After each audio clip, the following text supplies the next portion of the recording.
students, continuing with the same topic, groups and subgroup, definition of cyclic groups. So आज हम cyclic groups किसे कहते हैं, let इसको रीड करते हैं definition को. Let G be a group if for some A belongs to G, every element X of G is of the type A to the power n, where n belongs to integer. Then G is called cyclic group and it is denoted by A with these brackets, greater or less brackets जो है. अब आपके पास cyclic group की definition क्या है? सबसे पहले G क्या होना चाहिए? एक ग्रुप होना चाहिए. उसके बाद अगर आपके पास कोई एलिमेंट है इस ग्रुप का और उसको हम कैसे लिख सकते हैं? For some A, every element of X of G can be written as integral power of A. Clear? हर एलिमेंट अगर आप कैसे लिख सकते हो?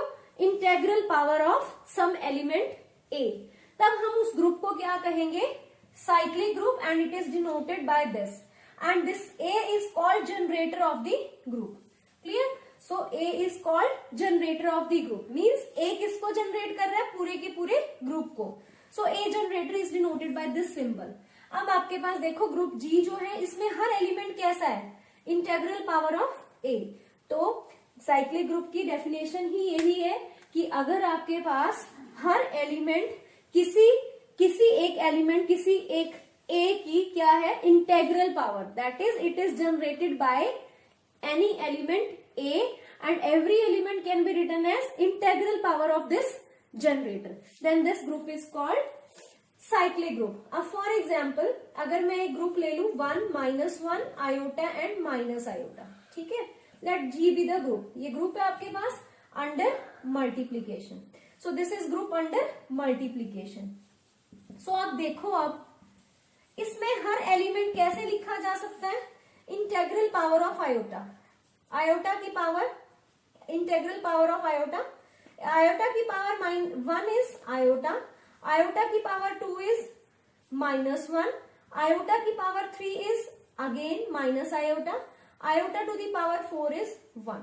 तो देखो हर एलिमेंट 1 कैसे लिखा जा रहा है? Iota to the power 4. -1 कैसे लिखा जा रहा है? Iota to the power 2. Iota कैसे लिखा जा रहा है? Iota to the power 1. और माइनस आयोटा कैसे लिखा जा रहा है? Iota to the power 3. तो इसमें आयोटा क्या हो गया? इसका generator. Because every element is written as integral power of iota. ठीक है? So this group is called cyclic group because every element can be written as integral power of iota. और दूसरा एक तो इसका जनरेटर आयोटा है, एक minus iota. देखो minus iota to the power 1 minus iota. Minus iota to the power 2 is square करोगे it is -1. Minus iota to the power cube is again iota. Minus iota to the power 4 is 1. फिर से देखो हर element कैसे लिखा जा रहा है? Minus iota की इंटेग्रल पावर में. ठीक है? So minus iota is also called generator off this cyclic group. ये साइक्लिक ग्रुप है क्योंकि इसमें हर एलिमेंट किसी एक एलिमेंट की पावर्स में लिखा जा रहा है, इंटेग्रल पावर्स में. सो इसके कितने जनरेटर्स हैं इस ग्रुप के? ये साइक्लिक ग्रुप है और इसके 2 जनरेटर हैं. सो एक ग्रुप का एक से ज्यादा जनरेटर भी हो सकता है. एक और एग्जांपल कंसीडर करते हैं 1 ओमेगा ओमेगा स्क्वायर. अब इसमें देखो इसमें क्या है? इसका जनरेटर क्या है? ओमेगा. अब omega is the generator. Omega to the power 1 is omega. Omega to the power 2 is omega square. Omega to the power 3 is 1. So हर एक एलिमेंट कैसे लिखा जा रहा है? Integral power of omega. So omega is the generator and this group is called cyclic group. अगर हम अब ओमेगा स्क्वायर को देखें, ओमेगा स्क्वायर की power 1 is omega square. Omega square की power 2 is omega 4 which can be written as omega cube into omega that is omega. और omega square की power 3 this is equal to omega 3 की power 2. So it is again 1. तो हर एक element कैसे लिखा जा रहा है? Power of omega square. तो इसमें ओमेगा स्क्वायर भी क्या है? इसका generator. So this is a cyclic group with 2 generators. अब 1 तो जनरेटर नहीं है तो आपके पास इस तरह के ग्रुप्स जिसका हर एलिमेंट किसी एक एलिमेंट की इंटेग्रल पावर में लिखा जाए उस ग्रुप को हम बोलते हैं साइक्लिक ग्रुप, और जिसकी पावर में वो लिखे जा रहे हैं एलिमेंट्स उसको हम बोलते हैं generator off that group. So this clears with the definition of cyclic group with some example. Students, theorem on cyclic group. First theorem, every cyclic group is an abelian group. So abelian group की definition हमने की थी. Abelian, a group is said to be abelian if commutative property holds for a group. That is AB is equal to BA for all AB belongs to the group. So हमने यहाँ पे यही prove करना है. So let G be the cyclic group. Since G is cyclic group, it is generated by some generator, and it is generated by an element, let us say A. So अगर ये A से generate हो रहा है, it's generated by A. ठीक है. So you can write G is equal to A, means G is generated by A. So let us take two elements from G. तो अगर x y G का element है और G cyclic है तो x y कैसे लिख सकते हैं? Integral power of A, because A is the generator. So therefore x can be written as A to the power n, and let y can be written as A to the power n. और mn क्या है? Integers. Clear? So now check commutativity property x into y to prove. हमने prove क्या करना है? x into y is equal to y into x for all x comma y belongs to G. Let us take xy. So xy is equal to a to the power m, a to the power n. So it is a to the power m plus n, which is equal to a to the power n plus m. हम a to the power m plus n को कैसे लिख सकते हैं? a to the power n plus m, which is equal to a to the power n, a to the power m. अब a to the power n क्या है? y, और a to the power m क्या है? x. So y into x. So आपके पास आ गया xy is equal to yx.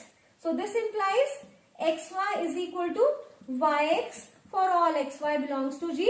So therefore this implies G is an abelian group. ठीक है. So every cyclic group is abelian group. This proves the theorem. Next theorem, theorem 2. If A is generator of a cyclic group, then minus A raised to power minus 1, that is A inverse, is also called its generator. अगर आपके पास A generator है किसी cyclic group का, तो A inverse भी क्या होगा उसका generator. So let G be a cyclic group generated by an element A. Therefore हम G को ऐसे लिख सकते हैं. अब अगर G जो है वो साइक्लिक ग्रुप है और वो जनरेट हो रहा है एलिमेंट A से, तो आपके पास जितने भी G के एलिमेंट होंगे वो किस टाइप के होंगे? A की इंटेग्रल पावर की. Let x belongs to G. This implies x is equal to a to the power m, where r is integer. ठीक है. So हर एलिमेंट किस तरह का होगा? a की इंटेग्रल पावर. हम x को ऐसे भी लिख सकते हैं क्योंकि माइनस आर भी तो इंटीजर है. अगर r इंटीजर है तो माइनस आर भी इंटीजर होगा. तो आपके पास x कैसे लिखा गया? Integral power of a to the power minus 1. अब x किसका एलिमेंट था? G का, और वो कैसे लिखा जा रहा है? Integral power of a to the power minus 1. तो आपके पास a to the power minus 1 क्या बन जाएगा? इसका जनरेटर. सो लिखो since x belongs to G and it can be written as integral power of x a to the power minus 1. Therefore a to the power minus 1 is also generator of group G. So this completes the proof. Clear? Next theorem, order of a cyclic group is order of the generator, order of its generator. तो आपके पास cyclic group का order किसके equal होगा, उसके generator के equal. So proof लिखो, let G be a cyclic group and A be the generator. ठीक है, क्या प्रूफ करना है, to prove order of G is equal to order of A because A is generator. ठीक है, सो अब A जो है वो फाइनाइट, इसका ऑर्डर फाइनाइट भी हो सकता है और इनफाइनाइट भी हो सकता है। So case 1, order of A is finite. Let us suppose order of A is finite. Let order of A is n. तो अगर ऑर्डर ऑफ A n है तो this implies A to the power n क्या होगा, identity. ठीक है, where E is identity of G, therefore A square so on A to the power n is equal to E are n distinct elements of G। और हम prove करेंगे कि सिर्फ यही n एलिमेंट्स है G में, तभी हम प्रूव कर पाएंगे कि order of A is equal to order of G। So what we will prove, now लिखो, we will prove that G contains exactly n elements. ठीक है, हम ये प्रूव करेंगे कि G जो है वो कितने एलिमेंट्स कंटेन करती है, एग्जैक्टली n एलिमेंट्स, इसके सिवा और कोई एलिमेंट G में नहीं है। So let us suppose x belongs to G and x is of the type a to the power m where m belongs to integer। और हम ले लेते हैं कि ये जो mth power a to the power m है वो इन a1 a2 up to n से कोई और है, कहीं बाहर से हमने ली है n के बाद। ठीक है, सो अगर वो n के बाद है, n से बड़ी है, तो क्या होगा, n m को डिवाइड करेगा by division algorithm.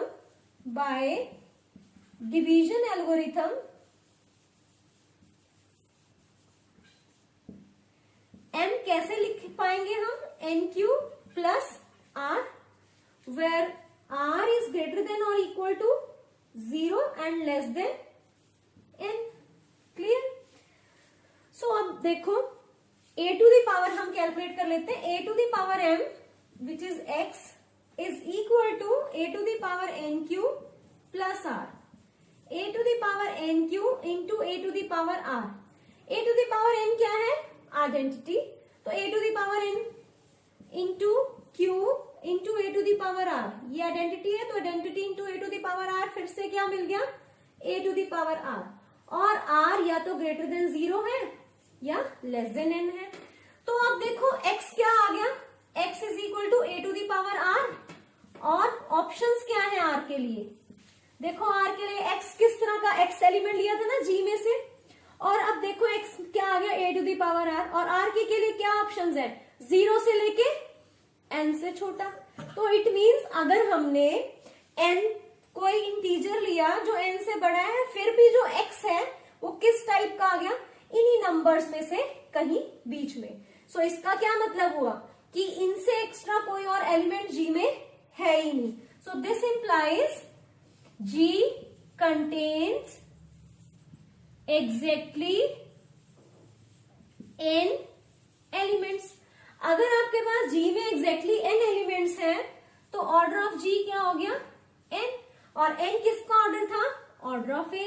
So we have proved that order of A is equal to order of G, means if G is cyclic and then order of G is equal to order of the generator when order of generator is finite। Let us now discuss case 2। Students यहाँ पे लिख लो there are n distinct elements, जहां पे मैंने लिखा ना ये तो पहले ही हो गया फिर कि n डिस्टिंक्ट एलिमेंट्स, तो हमने प्रूव क्या किया, तो यहाँ लिखो this implies this are at least, means कम से कम यहाँ पे एटलीस्ट वर्ड लिखो, फिर नीचे हमने प्रूव किया दे आर एग्जैक्टली एन।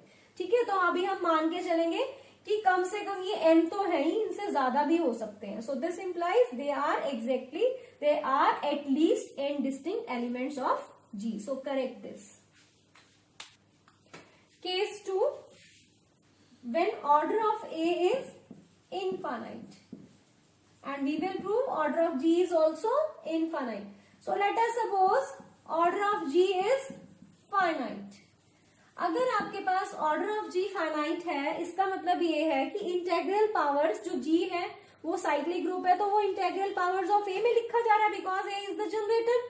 तो इसका मतलब ये है कि आपके पास ये जो ए स्क्वायर ये जो पावर्स है, अगर तो ग्रुप फाइनाइट है तो ये पावर्स किसी स्टेज पे स्टॉप हो जाएंगी, मींस इसके बाद ये रेपिटेशन स्टार्ट हो जाएगी। ठीक है, अगर यहाँ ए एन है तो यहाँ पे A square A one, it means, और अगर ये ग्रुप इनफाइनाइट होता तो ये पावर्स चलती रहती। तो अगर ये ग्रुप फाइनाइट एलिमेंट कंटेन करता है तो it means after some stage ये अपने आप को एलिमेंट्स क्या कर रहे हैं, repeat, and they contains exactly n distinct elements.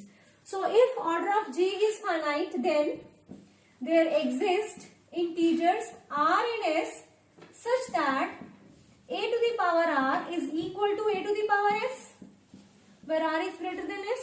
ठीक है, आफ्टर सम स्टेज जो एलिमेंट्स हैं वो रिपीट होने शुरू हो जाएंगे। तो आपके पास क्या आ गया, a to the power r minus s is equal to a to the power 0, which is identity. So what does this imply? a to the power r minus s identity implies order of A या तो r minus S है या इससे less है, but this is a finite quantity. अगर ये finite है तो order of A less than some finite, but हमने तो क्या लिया था, सपोज किया था कि ऑर्डर ऑफ ए इनफाइनाइट है, but order of A is infinite, therefore this implies order of G is also infinite. Supposition is wrong, therefore order of G is also infinite. So हमने ये prove कर दिया, अगर order of A infinite है तो order of G is also infinite. So this proves the theorem that order of cyclic group is exactly equal to order of the generator.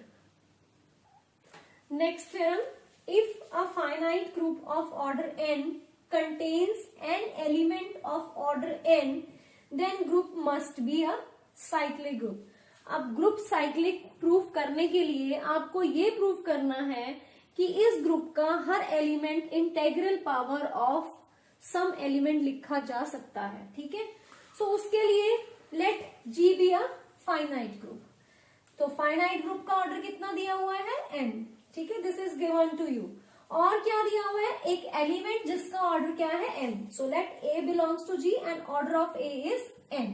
अभी हमने prove किया था कि अगर लास्ट थ्योरम में order of a finite है and order of a is equal to n, तो a square up to an, g contain at least these n distinct elements. और फिर उसके बाद हमने प्रूव कर दिया था they are exactly n distinct elements of g। सो वो प्रूफ आपने यहाँ पे लिखना है। ठीक है, सो यहाँ पे आप पहले प्रूफ करोगे वो सारा। ठीक है, सो अब हमने ये प्रूफ कर दिया कि आपके पास यही सिर्फ डिस्टिंक्ट एलिमेंट्स हैं जी के। तो अब तो हमें क्लियर ही होगी सिचुएशन की जी में क्या है, इंटेग्रल पावर्स ऑफ ए पड़े हैं। अगर जी में इंटेग्रल पावर्स ऑफ ए है तो every element of G can be written as integral power of A. What is A is the generator, so G is generated by A. और अगर आपके पास कोई ग्रुप ऐसा है जिसका हर एलिमेंट किसी एलिमेंट की इंटेग्रल पावर में लिखा जा सकता है, तो हम उस ग्रुप को क्या दे देते हैं नाम, cyclic group. So therefore G is a cyclic group. So this completes the proof of the theorem. Next theorem, every finite group of prime order is cyclic.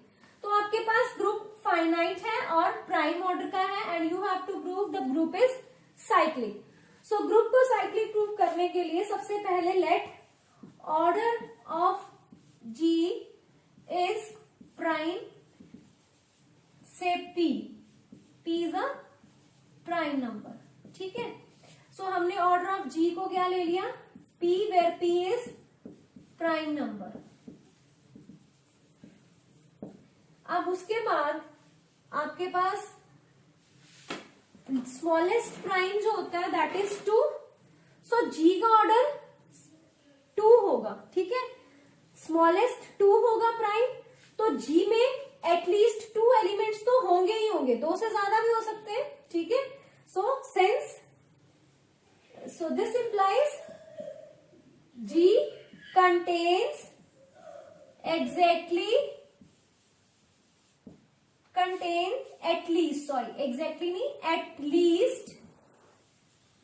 2 distinct elements, ठीक है। अब ये समझ आ गया, जी में एटलीस्ट 2 डिस्टिंक्ट एलिमेंट्स के होंगे, 2 से ज्यादा भी हो सकते हैं, पर हमने तो ये किया है कि आपके पास मिनिमम कितने होंगे, क्योंकि मिनिमम जो स्मॉलेस्ट प्राइम नंबर वो 2 होता है, तो कम से कम जी में 2 एलिमेंट तो वहां पे है ही, तो एक तो आइडेंटिटी होगी हमेशा और एक कोई और।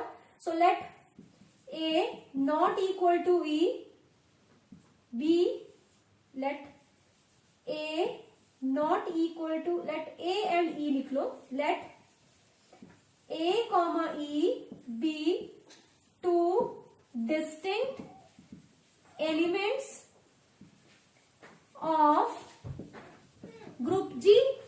तो अगर आपके पास such that A is not equal to E, वैसे भी हमने distinct लिख दिया, let A and 2 या तो यहाँ पे distinct लिख लो या फिर A is not equal to E। तो आपके पास अब A अगर E के इक्वल नहीं है तो ऑर्डर ऑफ A क्या होगा, या तो 2 होगा या 2 से बड़ा। सो order of A is greater than और इक्वल टू 2। वो कैसे, अगर A E के इक्वल नहीं है, 2 एलिमेंट A और E है, तो इसका इनवर्स तो E खुद है, E का इनवर्स, अगर हम E का इनवर्स निकालें तो E इनवर्स, और A का इनवर्स निकालेंगे तो A इनवर्स, तो A से मल्टीप्लाई कर दो both side, so A into A inverse is identity, so this is A square is equal to E। तो A अपना खुद ही इनवर्स होगा, so A to the power 2 is E, so order of A या तो 2 होगा या 2 से बड़ा, ठीक है।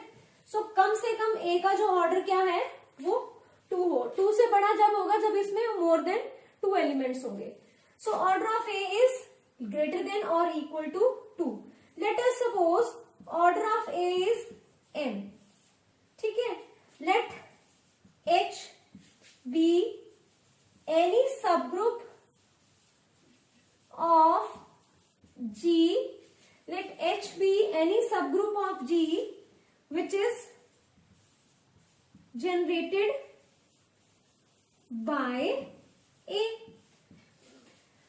be any cyclic, this is very important, H be any cyclic subgroup of G which is generated by A, because हमने अभी एक थ्योरम की है कि order of cyclic group is always equal to order of the generator.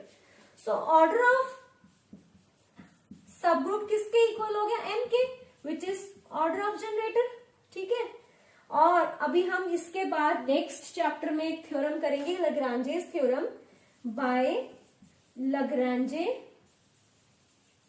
लाग्रांजेस theorem, order of subgroup always divides order of group, यहां लिख लो, order of subgroup always divides order of group. This is Lagrange's theorem, we will do in chapter 2। अब यहां पे आपके पास order of subgroup क्या है, m, so this implies m divides order of G, this implies m divides P, but P is a prime, तो m के पास क्या ऑप्शन है कि m एग्जैक्टली अगर m प्राइम नंबर को डिवाइड कर रहा है तो m के पास ऑप्शन क्या है, m is exactly equal to, this implies m is exactly equal to P, so m या तो 1 के इक्वल होगा या P के इक्वल होगा, 1 के इक्वल हो नहीं सकता because order of A is greater than or equal to 2, so only option is m is equal to P, ठीक है। m अगर P को डिवाइड कर रही है तो P is a prime, तो प्राइम नंबर को या तो 1 डिवाइड करेगा या तो नंबर इटसेल्फ डिवाइड करेगा, तो 1 की ऑप्शन यहाँ हम ले नहीं सकते because order of A is m and order of A is always greater than or equal to 2, so only option left is the number itself, so m should be equal to P. So this implies आपके पास M P के equal हो गया तो order of group is equal to order of subgroup, but H क्या है, is cyclic. This implies G is also cyclic because H exactly किसके equal हो गया, यहां पे लिख लो this H is equal to G.